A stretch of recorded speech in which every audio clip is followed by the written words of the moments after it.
Salut à tous! Aujourd'hui, on va s'attaquer à une question qui a taraudé les astronomes pendant des siècles. Comment fait-on pour mesurer les distances folles qui nous séparent des étoiles? C'est une aventure qui, vous allez voir, commence avec quelque chose de très simple, un triangle. Bon, allons-y droit au but. La question, c'est celle-là. À quelle distance se trouve le Soleil? Ça paraît presque impossible de répondre à ça, non? On ne va pas sortir le maître ruban, hein, c'est un peu compliqué. Donc, nos outils de tous les jours, ils ne servent à rien. L'idée même de mesurer ça physiquement, c'est absurde. Alors, la vraie question, c'est comment les anciens astronomes, sans aucune de nos technologies, ont-ils pu ne serait-ce qu'imaginer y arriver? Et c'est là, vraiment, que toute la magie des maths opère. La solution, elle ne se trouve pas dans un outil physique, mais dans l'élégance de la géométrie. C'est cet outil-là qui va nous permettre de dessiner la carte du cosmos. Ok, avant de partir dans les étoiles, revenons un peu sur Terre. Le principe de base, celui qui va tout nous expliquer, ça s'appelle la triangulation. Et c'est quelque chose de finalement très intuitif. Alors, comment ça marche? C'est simple. Imaginez un bâtiment au loin. Depuis un point A, on mesure l'angle vers ce bâtiment. Ensuite, on bouge d'une distance qu'on connaît, disons jusqu'à un point B. Et de là, on mesure à nouveau l'angle. Le point clé, le voilà. On a un triangle, on connaît la longueur d'un côté, notre base, et on a deux angles. Avec ça, hop, un petit coup de trigonométrie et on trouve la distance. C'est simple et c'est génial. Eh bien, cet effet, ce petit décalage apparent d'un objet quand on change de point de vue, ça a un nom scientifique, c'est la parallaxe. Et ce concept, il est absolument fondamental en astronomie pour mesurer les distances. Bon, maintenant qu'on a le principe, comment on fait pour l'appliquer à, disons, la Lune? En fait, l'idée, c'est juste de tout faire en beaucoup plus grand. Au lieu d'une personne qui bouge de quelques mètres, on prend deux observateurs placés à des endroits très éloignés sur la Terre. La distance entre eux devient notre nouvelle ligne de base. Ils regardent la Lune exactement au même moment et la différence entre leurs angles de visée permet, encore une fois, de construire ce grand triangle cosmique et de calculer la distance jusqu'à la Lune.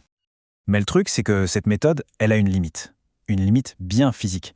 La plus grande base qu'on puisse imaginer, c'est le diamètre de la Terre. Environ 12 000 km. C'est énorme, bien sûr.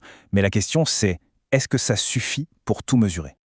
Et c'est là que ça coince. Parce que ce qui marche super bien pour la Lune, notre voisine, eh bien ça se heurte à un mur quand on essaye de faire pareil avec le Soleil.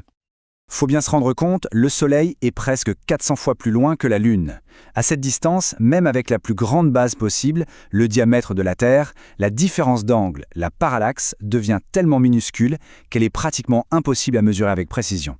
Bref, notre bonne vieille méthode, elle est à bout de souffle. C'est exactement ce que dit la source. Le principe est simple, mais il ne marche pas pour les objets lointains.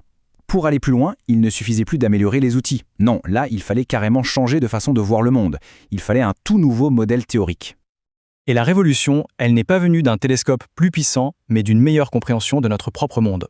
Le souci, ce n'était pas la géométrie, c'était l'idée qu'on se faisait de notre propre planète.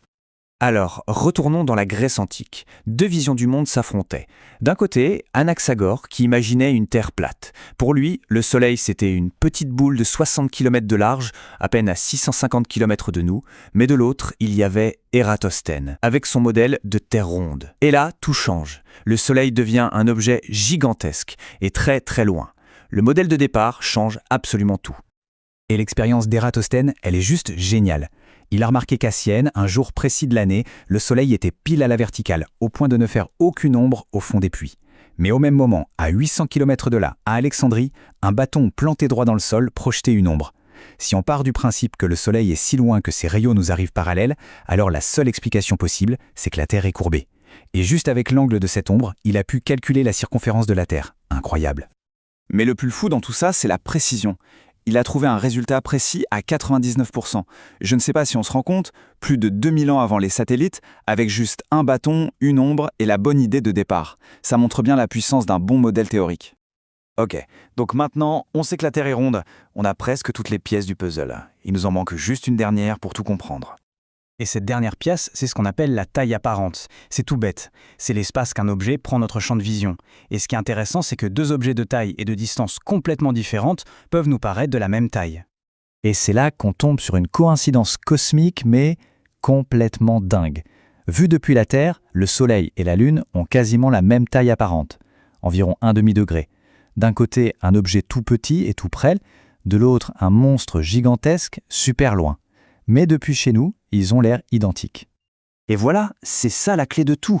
En mettant tout ça ensemble, la géométrie des triangles, l'idée d'une Terre ronde et cette fameuse histoire de taille apparente, c'est comme ça que les astronomes ont enfin pu déverrouiller et mesurer la véritable échelle de notre système solaire.